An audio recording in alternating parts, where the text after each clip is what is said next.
अस्सलाम वालेकुम दोस्तों। कैसे हैं आप सब? उम्मीद है कि आप खैरियत से होंगे। Welcome to our new video.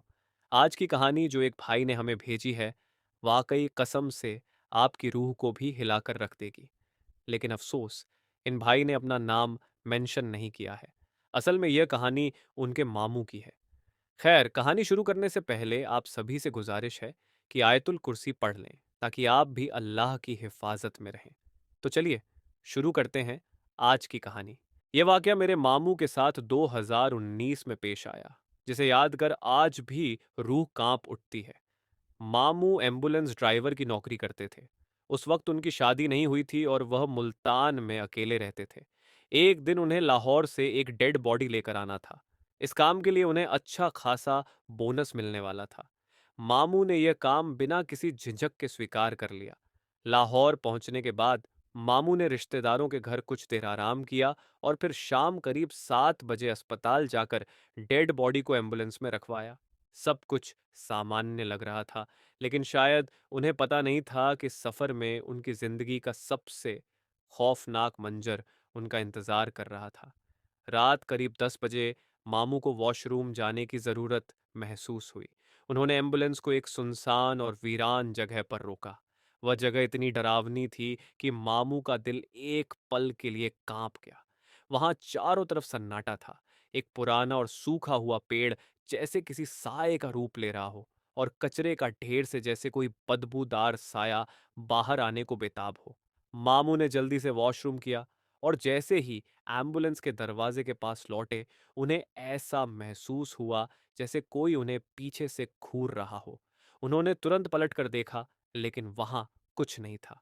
अंधेरा इतना घना था कि मामू को अपनी परछाई भी नजर नहीं आ रही थी। उनके दिल की धड़कन तेज हो गई, लेकिन वह खुद को संभालते हुए गाड़ी में बैठे और एम्बुलेंस स्टार्ट कर दी। जैसे ही गाड़ी कुछ मीटर आगे बढ़ी, मामू ने पीछे रखी डेड बॉडी की तरफ देखा। उन्हें ऐसा लगा कि बॉडी की पोजीशन थोड़ी बदल गई थी। उन्होंने इसे अपनी आंखों का धोखा समझा और सफर जारी रखा। लेकिन कुछ देर बाद उन्होंने शीशे में देखा कि एम्बुलेंस के पिछले हिस्से में कुछ हलचल हो रही थी। मामू ने खुद को समझाया, शायद ये झटकों की वजह से हो रहा है। लेकिन तभी अचानक एक ठंडी हवा का झोंका आया, और उन्हें ऐसा महसूस हुआ जैसे कोई उनके कंधे पर हाथ रख रहा हो। उन्होंने खुद को संभालते हुए इन सब चीजों को नजरअंदाज करने के लिए सोचा, रेडियो ऑन करके गाना सुन लेता हूं। मामू ने गाड़ी को जितना तेज हो सकता था उतना तेज भगाया। उनका दिल जोर जोर से धड़क रहा था, और आंखें बार बार शीशे में पीछे देखने की कोशिश कर रही थीं। रास्ते में उन्हें अचानक ऐसा महसूस हुआ जैसे किसी ने उनके कान के पास धीमी सांस ली हो। वह सहम गए और कांपते हाथों से शीशे में देखा। वहां उन्हें एक काले साए का हल्का आभास हुआ।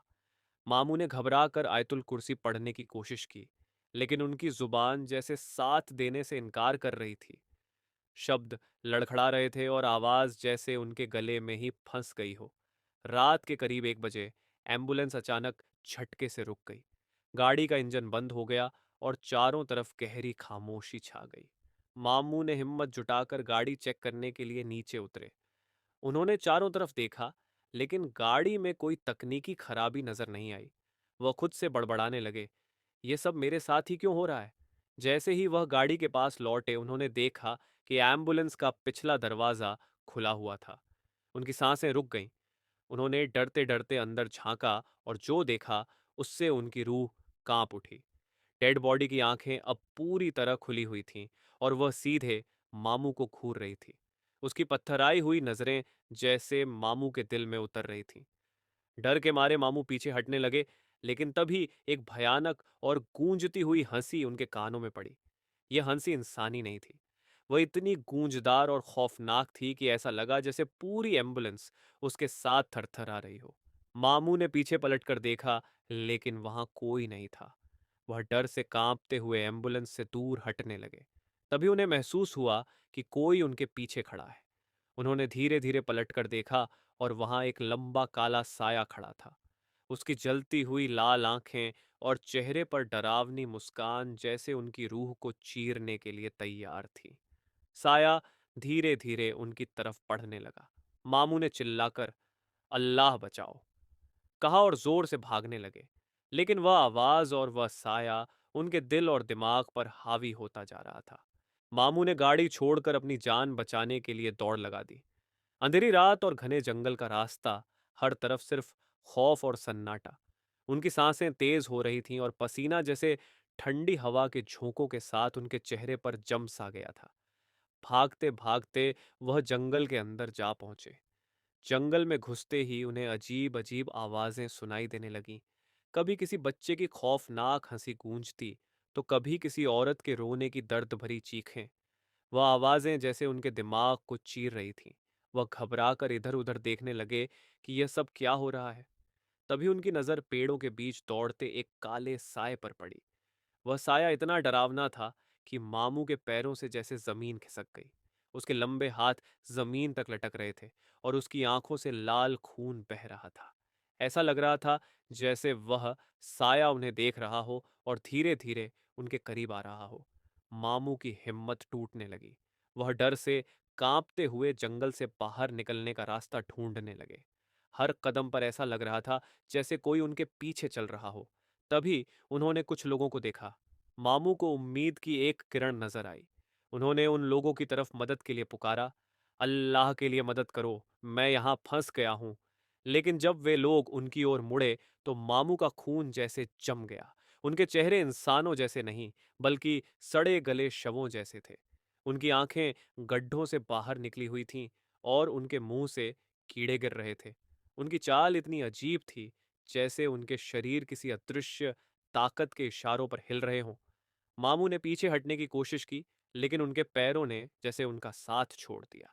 वह जमीन पर गिर गए और उन सड़े हुए चेहरों वाले लोग धीरे धीरे उनकी तरफ बढ़ने लगे।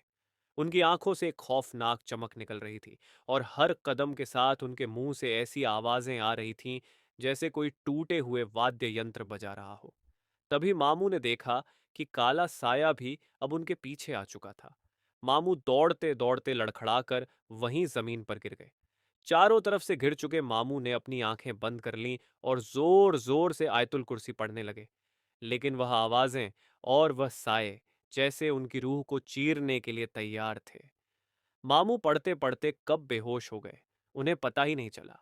उन्हें बस इतना महसूस हुआ कि कोई उन्हें बहुत बुरी तरह मार रहा हो। किसी तरह मामू को बेहोशी की हालत में एक राहगीर ने उनके घर पहुंचाया। घर वालों ने जब उनकी हालत देखी तो सब सन्न रह गए। तो बहुत बहुत शुक्रिया, आपने अपनी कहानी हमें भेजी। उम्मीद है आप लोगों को भी अच्छी लगी आज की कहानी।